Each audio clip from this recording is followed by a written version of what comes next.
This episode from the life of Sherlock Holmes will be transmitted to our men and women overseas by shortwave and through the worldwide facilities of the Armed Forces Radio Service. Petri Wine brings you Basil Rathbone and Nigel Bruce in the new adventures of Sherlock Holmes.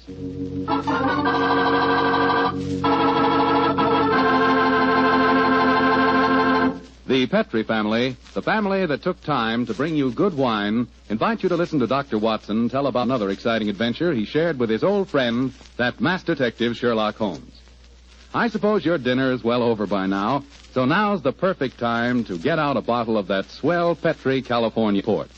You know, Petri port was just made for a time like this, after dinner when you're just taking things easy. If you've ever tasted Petri port, you know what I mean. It's a hearty, full-bodied wine with a deep red color and a flavor that's just about out of this world. I think that if you had only one wine to choose and the whole world to choose from, chances are you'd pick port. Petri port. That's how good I think it is. That's saying plenty, I know, but I think Petri port will easily live up to all I say about it. Try it and see, and share it with your friends. You can serve Petri port proudly, because the name Petri is the proudest name in the history of American wines.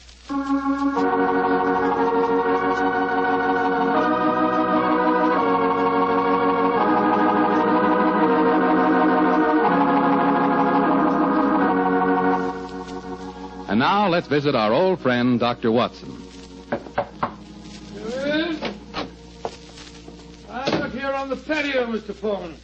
Come on out and join me. Admiring the sunset, eh, Doctor? Yes, my boy. It's a particularly beautiful one. Where are the puppies this evening? Asleep on a favorite tweed coat of mine that's just come back from the cleaners. And you hadn't the heart to move them, I suppose. No, I hadn't. Little fellows looked so comfortable. In fact, I sometimes wonder if these... But you haven't come here to listen to a dissertation on the behavior of dogs? Well, it is getting near story time, Doctor. Yes, of course it is. Well, just let me get my pipe properly lighted. That's it. The story I'm going to tell you tonight began in 1909. I received a telegram from my old friend telling me that he was leaving his Sussex bee farm and coming to London for a few days. I hadn't seen the great man for several months, so naturally I went to Victoria Station to meet him. As the train drew to a stop, the door of a first-class carriage swung open and Sherlock Holmes, hand outstretched, jumped down onto the platform to greet me. Watson, my dear fellow, how are you? Oh, Holmes, my dear fellow, it's good to see you again. I've missed you. And are you, old chap? Carry a bag, sir? Yes, Porter, and get us a hansom cab, will you? Right, you are, Governor. I wish I'd got a spare room for you. Don't worry, Watson. I shall be very comfortable at the Diogenes Club. By the way, I trust you're free this evening. Yes, naturally. What are your plans? I thought we'd go to the theatre. The theatre? Oh, what play do you want to see? Well, I thought we'd go to the Savoy Theatre and see the Sherlock Holmes play. I hear it's enormously successful. Yes, I know it is, but I've avoided it. I'm told that Sir Claude Horton takes great liberties with your character, and as for the actor portraying me, my friends tell me it's a travesty. He makes me nothing but a bumbling old fool. Therefore, a visit to the play might be a salutary experience for both of us. In any case, my trip to London is a response to an urgent telegram from Sir Claude himself. Seems to need my help rather badly. Oh, what's his trouble? Well, he wasn't specific in his telegram. He suggested, however, that we attend tonight's performance and discuss the matter with him afterwards. I see. Well, I suppose if you can sit through it, I can. Of course you can, old fellow. In any case, you yourself are partly responsible for the play's existence. How do you mean, Holmes? Oh, those sensational stories you wrote of my modest problems, I should have seen where they would eventually lead to. In time, no doubt, we shall be portrayed on the cinematograph as well. Nonsense, Holmes. That newfangled thing's only a toy. I think not, Watson. We're on the edge of a strange new mechanical world. In fact, I begin to feel a certain concern about the rumored developments in wireless telegraphy. But enough of these predictions. Here comes our porter with a cab. We'll tell the driver to take us straight to the Savoy Theatre.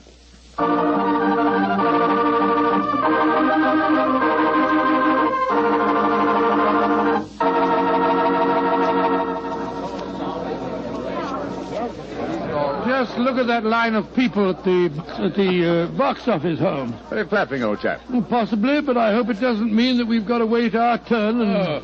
Excuse me, gentlemen. You're Mr. Sherlock Holmes and Dr. Watson, aren't you? Yes. I thought I couldn't be mistaken. My name is Frank Ferris. How do you do, Mr. Ferris? I'm glad to meet you. Sir Claude has a box reserved for you. He asked me to see that you are quite comfortable. Consider it on. Will you follow me, please? Thank you. Neither of you has seen the play before, I understand. No, Mr. Fellows, we haven't. I imagine it'll be a strange experience seeing yourselves portrayed on the stage. By the way, I'm playing the part of an old friend of yours, Professor Moriarty. Oh, indeed. I'm looking forward to a very entertaining evening. I presume that you escape our clutches, as usual? Yes, I do, Mr. Holmes. And I've done it nightly now for 137 performances. A record that I'm sure Professor Moriarty himself would envy. Had it not been for his memorable demise at the Reichenbach Falls. Here we are, gentlemen. This is the box reserved for you. And now, if you'll excuse me, I'll go back to my dressing room. Oh, I nearly forgot, Mr. Holmes. Sir Claude asked me to give you this note. Thank you. No, not at all. Well, I'll see you later. Very nice fellow for an actor. Don't be a snob, Watson. Well, what does the Claude note say? I'll read it to you. Dear Holmes, since I telegraphed you yesterday, there have been strange developments. In fact, I've been doing some detective work off stage as well as on. Watch the performance tonight and watch the audience, too, particularly the occupant of the box opposite yours. Please come to my dressing room as soon as the last curtain has fallen. He's being very mysterious, and the box opposite ours is empty. No. Look, Watson, look. Someone has just entered. Confound it, the house lights are going out. The first act's beginning, Holmes. The first act, yes. Well, sit back and relax, old fellow. Let's see what they've done to us.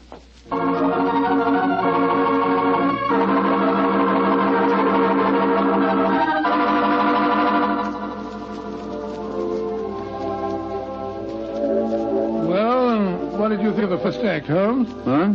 Oh, the first act, yes. I was, examining the occupant of the box opposite ours. An attractive young lady, alone and unusually preoccupied in her program. In fact, one might assume that she was trying to hide her face. Yes, but the play, don't you think it's ridiculous? Just imagine a crown jewel being stolen from the Tower of London. Why not? It's been attempted many times. Anyhow, you must admit that the actor who's portraying me behaves like a blithering idiot. And Sir Claude's interpretation of you is pretty far-fetched. Far-fetched, but flattering, Watson. What poise, what suavity, what a voice. I find myself thoroughly entertained. You're a strange chap, Holmes. No accounting for your tastes. Look, Watson, look. The back of the box over there. Good Lord, I could have sworn a man dodged behind the curtains. I don't think the girl saw him, though. Looked like a foreigner. I think as the young lady's alone, we'll take the liberty of joining her. Oh, dash it, there go the lights again. The second act starting now. And sit down, old fellow. We don't want to attract attention. We'll join her during the next intermission. Who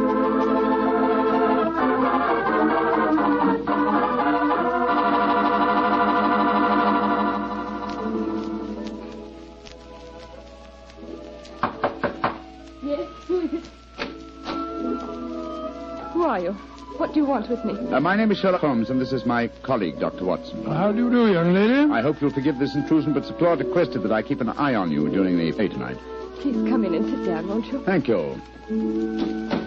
Oh, this is very kind of you. You must forgive my abruptness just now. When I've just been watching Sherlock Holmes and Dr. Watson being impersonated on the stage, it's rather startling to have the real couple walk into my box. Yes, I quite understand. By the way, just before the curtain went up on the second act, I thought I noticed a man come into the back of this box and then disappear again. Were you aware of his presence? No, I didn't see him. But I know who it is. He's been following me for weeks now. Perhaps you'd like to tell us about it, Miss... Henshaw. Alicia Henshaw. Yes, I would. As a matter of fact, that's why I'm here tonight. Sir Claude Horton's an old friend of my father's. I went to ask his advice. He did some investigating himself for a few days, and then he found himself a little out of his depth, so he decided to telegraph for you, Mr. Holmes. We were going to meet in his dressing room after the performance tonight. Splendid. And now, Miss Henshaw, what is your story? It's a strange one, Mr. Holmes, though I didn't realize just how strange until I first saw this play a few nights ago. You see, my story concerns a stolen ruby. Good Lord, and tonight's play revolves around the same thing. Exactly. I might as well tell you how it all started. My brother's an officer in the British Army stationed in Egypt. Early this year, he saved the life of a very important native personage in some uprising in Cairo and was rewarded with a magnificent ruby. This jewel he sent to my Uncle Timothy and me. We're the last of the Henshaws, you see. Did your brother tell you the name of this personage? He didn't know it, Mr. Holmes. Apparently, the whole affair was hushed up. I see. Please continue. Well, the trouble began shortly after Uncle Timothy and I received the ruby. A description of it was published in the papers, and a few days later a message came to us from an Egyptian, Mohammed Ali, laying claim to the stone as one stolen from his family years ago. He sent an expert to our house who examined the ruby under a lens, Mr. Holmes, and then tapped it with a hammer. It fell to pieces. It was a fraud. Gracious me, an amazing thing. I'm sure that's not the end of the story, Miss Henshaw. Oh, no, Mr. Holmes. I wrote and told my brother what had happened. He became very suspicious and suggested that I investigate the credentials of the expert that examined the stone. I think I can finish the story for you. The supposed expert was a jewel thief who substituted a paste ruby for the real one, destroyed the imitation, and walked off with the treasure. It's an old trick. Of course, you haven't been able to find any trace of the supposed expert. Well, that's the funny part of it, Mr. Holmes. Uncle Timothy and I gave a description to the police, but it was a very vague one, I'm afraid. All the time, Uncle said the man reminded him of a colleague of his many years ago at the university, a professor of mathematics. He couldn't think of his name, but when we first saw the play a few nights ago, he was reminded of it. The name was Moriarty. Moriarty? But Moriarty's dead. Miss Henshaw, you say you have been shadowed for some weeks. Yes, an Egyptian. You've stolen the ruby, Mr. Holmes. Why don't they leave me alone? That, Miss Henshaw, represents a very fascinating problem, and one that I shall be most happy to help you solve. Oh, thank you so much, Mr. Oh, Holmes. there go the lights again. The last act. Yes, the last act of this little play, but not, I fear, of Miss Henshaw's problems. Let's meet after the act in Sir Claude's dressing room, shall we?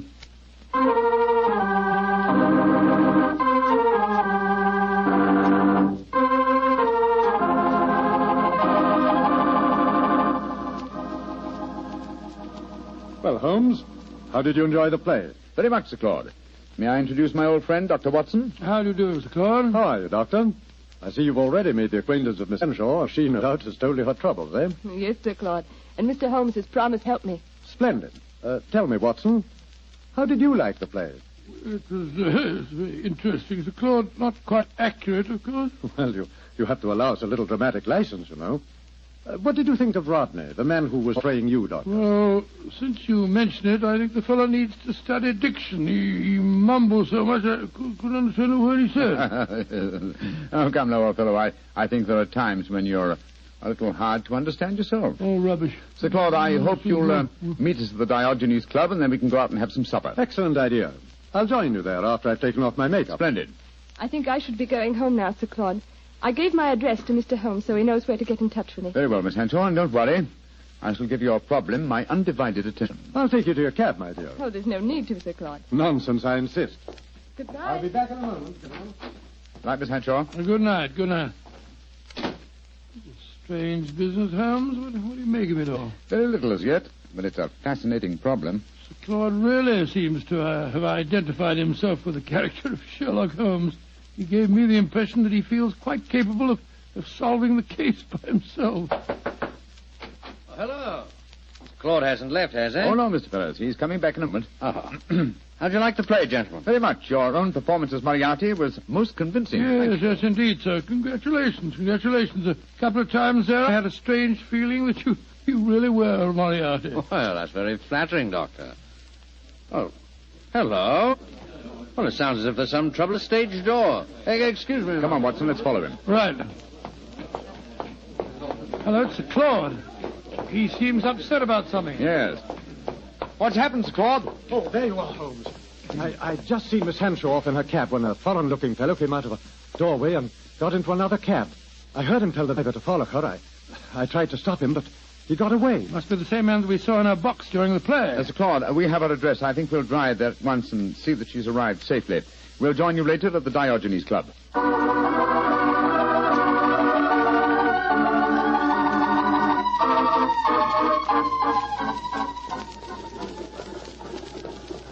Well, Holmes, here we go. Off on another adventure. Yes, and one that may give us an opportunity of crossing swords with Moriarty once more. Oh, Moriarty's dead. He was killed when you and he fell over the precipice in 91. He was supposed to have been killed, just as I was, but his body was never found. It's impossible, or rather possible, that he returned to pour into the ears of Colonel Moran a story as unlikely and as true as the one I related to you on that April evening in 1894. One can never be sure of death, old chap, until one has touched the cold skin of a corpse.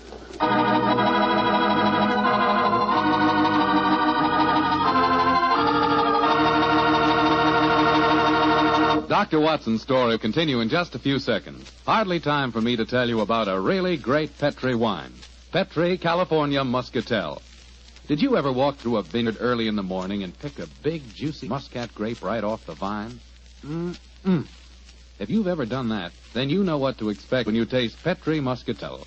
Petri Muscatel is the color of golden sunshine with a flavor to match. Serve Petri Muscatel after dinner some evening, or serve it any time friends drop in. It's a wonderful way to express your hospitality with a wonderful wine, a Petri wine.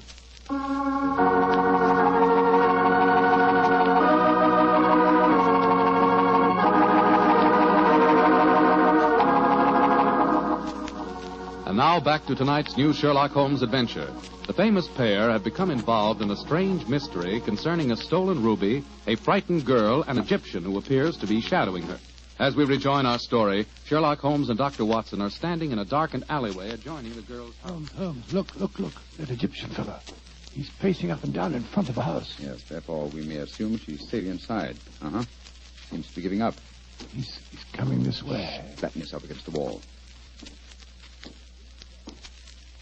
Greetings, sir. Good evening. Who are you, please? We are friends of Miss Henshaw, and we're very curious to know why you've been following her. I'm sorry that I cannot answer your question, sir. Now, look here, my man. You're talking to Mr. Sherlock Holmes. You are Mr. Sherlock Holmes? I'm greatly honored to meet you, sir. All my life I have known of you. All my life I have admired you. Then in that case, perhaps you'll answer my questions. Why have you been following Miss Henshaw? Because it is my duty. What do you mean, your duty? Perhaps I should have said my destiny, Mr. Holmes.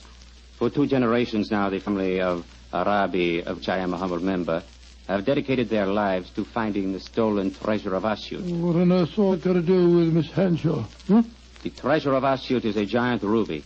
It was stolen many years ago from the family of Muhammad Ali. A few months ago, Miss Henshaw received a mysterious ruby. I have found out many things, Mr. Holmes. I have many sources of information. Then I must regard you in the light of a rival detective in this case. I heartily call myself a detective, Mr. Holmes. My life is dedicated to only one problem. Miss Henshaw now says the jewel was stolen from her. I do not believe it. That is why I watch her. If I am wrong this time, and I do not think I am wrong, then my quest must go on. Always it will go on. Permit me to wish you the best luck, sir. Thank you, Mr. Holmes. Good night, gentlemen. Good night. Sure we shall meet again. Oh, why did you let him go, Holmes? Why not? He's frightening Miss Henshaw. But not molesting her, old chap. In fact, it might be a good thing if someone is keeping an eye on her. In the meanwhile, Watson, let's see if we can find a cab and get back to the Diogenes Club. I don't want to keep Sir Claude waiting.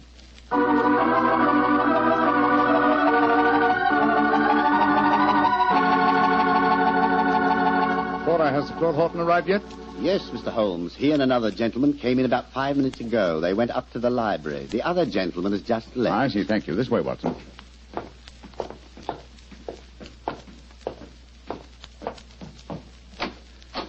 I'm sorry, Sir Claude, to have kept you waiting. We took a little longer, but... Sir Claude!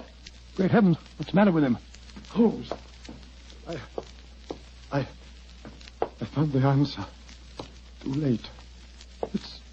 No, sir. Don't try and stand up. You're ill. What are you trying to tell me? The ruby. Moriarty. The answer's in the book. Sir Claude! Holmes! He's been stabbed. He's dead. Just as he was trying to give me a message. He was muttering something about the ruby and Moriarty. And twice he said, it's in the book. Yes, there's a book still in his hand. It's a copy of The Tales of Edgar Allan Poe. His thumb's marking page. It's the story of the Purloined letter. Thank you, Sir Claude. You delivered your message. Come on, Watson. If we want to catch a murderer and a thief, we must go back to the Savoy Theatre as quickly as we can.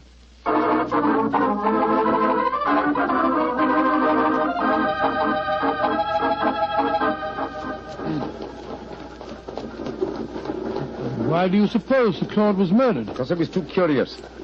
Been investigating the problem of the stolen ruby and found out something. Something he promised to tell me at supper, you remember? And so he was killed by a man who came with him to the club tonight. Fortunately, he gave me a clue by indicating Poe's story of the Purloined letter. But I still don't see how that helps you. Well, it leads us to the ruby. The premise of Poe's story is that the most obvious hiding place is the safest. Now, what physical object was most prominent on the stage in tonight's play? By Jove. A ruby. Exactly. How better can you hide a stolen ruby than by exhibiting it night after night as a stolen ruby before the eyes of thousands? Well, you mean you expect to find it in the property room backstage? Precisely. That and a murderer. Wait, fellas, Kay. Come on, Watson. You have your revolver, old chap? Yes, I do. Well, keep it handy. Our visit may not be unexpected. Unlocked. That's good. Come on. Look, Holmes, look. The doorkeeper. He's slumped over his desk. He's been given chloroform. We'll take the liberty of borrowing his lantern. An eerie atmosphere about a dark and empty theater, isn't there, Holmes? Now, where would the stage properties be kept, I wonder?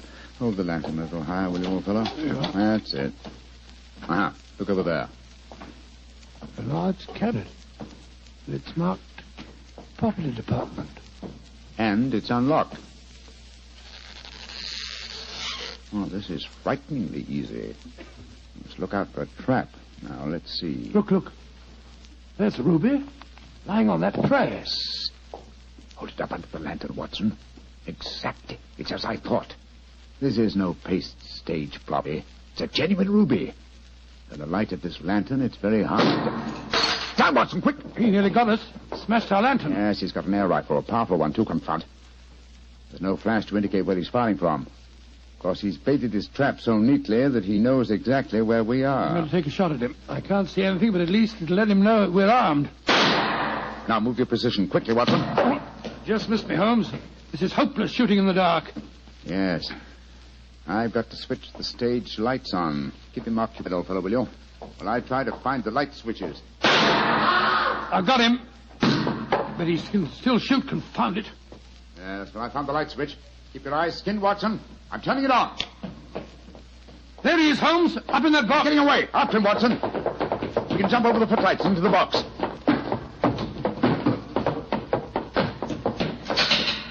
I'm afraid the bird has flown, Watson. I should have remembered that theater exit doors always open from the inside. No, he didn't get away, Holmes. Look on the floor.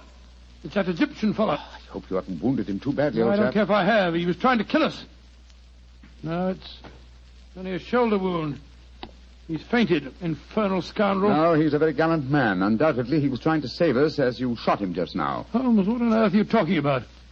Obviously, Moriarty. No, Watson, Moriarty just escaped through the door you heard clang a few moments ago. And what's this man doing here? As a fellow detective, undoubtedly he followed us. Perhaps he preceded us. When Moriarty started shooting, this man tried to capture him and got wounded by you for pains. Then who is Moriarty? He must be someone connected with this theater. It's obvious. Moriarty is Moriarty. What? You mean Frank Ferrers, the fellow that played the part on the stage? Again, remember Poe's story of the Purloined letter. But why didn't you recognize him? Oh, remember, I haven't seen him for 20 years, and you haven't forgotten his genius for disguise, have you? What incredible audacity. How better could Moriarty conceal himself than by announcing nightly to the theater-going public that he was Professor Moriarty? Then he killed Sir Claude. Of course he did. Sir Claude must have persuaded Moriarty to go to the club with him. Probably he hoped to expose him in front of me, but Moriarty found out that Sir Claude knew too much. Yes. So he stabbed him. Rushed back here to bait his trap for us. Yes. But how did he know that we'd walk into it? Well, he knew that if Sir Claude had guessed his secret, then I certainly would, and so he was waiting for us. Hello. He's coming too. How are you feeling, my man? The ruby. The ruby. Did you find the ruby? Yes. Here it is, sir. Tell me, is it the ruby of Muhammad Ali? No. It is a fine stone, but it is not the one for which I have searched all my life. So my endless quest must go on and on. He's fainted again. Poor Paul. fine mess I made of this case, Watson. Oh, I don't know. You've recovered the ruby? Yes, look at it, old fellow. Before I turn it over to Miss Henshaw, look at it well. Probably its every facet stands for a bloody deed. It's a beautiful stone. And yet this lovely bauble cost Sir Claude his life. And that devil Moriarty still goes free. But one day, Watson, and may the day come soon, I shall meet Moriarty again. And when that happens and I finally bring him to justice, then and only then can you write fini to the character of Sherlock Holmes.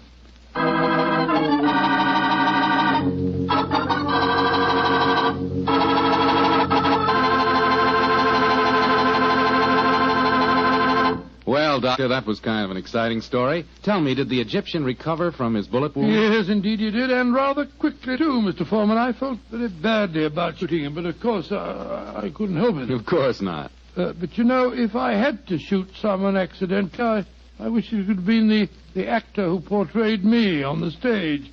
Wretched fellow mumbled all over the place. Oh, don't worry about that. After all, you did recover the ruby. Yes, and a beautiful stone it was. The color of, the color of a fine glass of port when the light shines through it. By a fine port, I take it you're talking about a Petri port? Is there any other kind? Well, all kidding aside, Doctor, Petri port, like all Petri wines, is good wine. And I can tell you why very simply. Petri took time to bring you good wine. You see, the Petri family has been making wine for a good many generations, since way back in the 1800s. And because the Petri business has always been family-owned, everything the family has ever learned about the art of making wine, they've been able to hand down from father to son. From father to son. That adds up to a lot of skill and a lot of experience when it comes to turning plump, juice-filled California grapes into clear, fragrant, delicious wine. So when you want a wine for any occasion, obviously you can't go wrong with a Petri wine, because Petri took time to bring you good wine. And now, Dr. Watson, what story do you have lined up for us next week? Well, now let me see. Next week, Mr. Foreman, I'm going to tell you a most unusual adventure that occurred to Sherlock Holmes and me early in the last World War.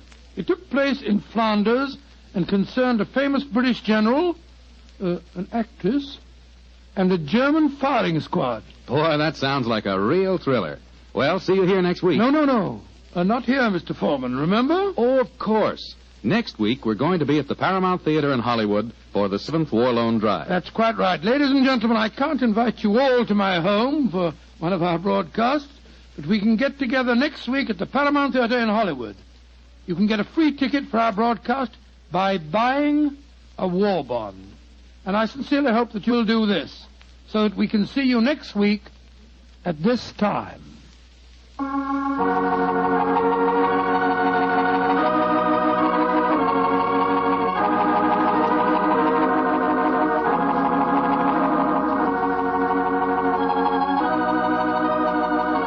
Tonight's Sherlock Holmes adventure is written by Dennis Green and Anthony Boucher and is based on an incident in the Sir Arthur Conan Doyle story, The Adventure of the Second Stain.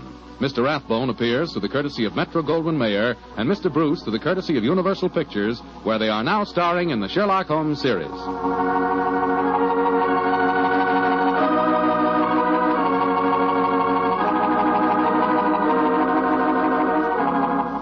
The Petri Wine Company of San Francisco, California, invites you to tune in again next week, same time, same station. Oh, the Petri family took the time to bring you such good wine. So when you eat and when you cook, remember Petri wine. To make good food taste better, remember... Petri.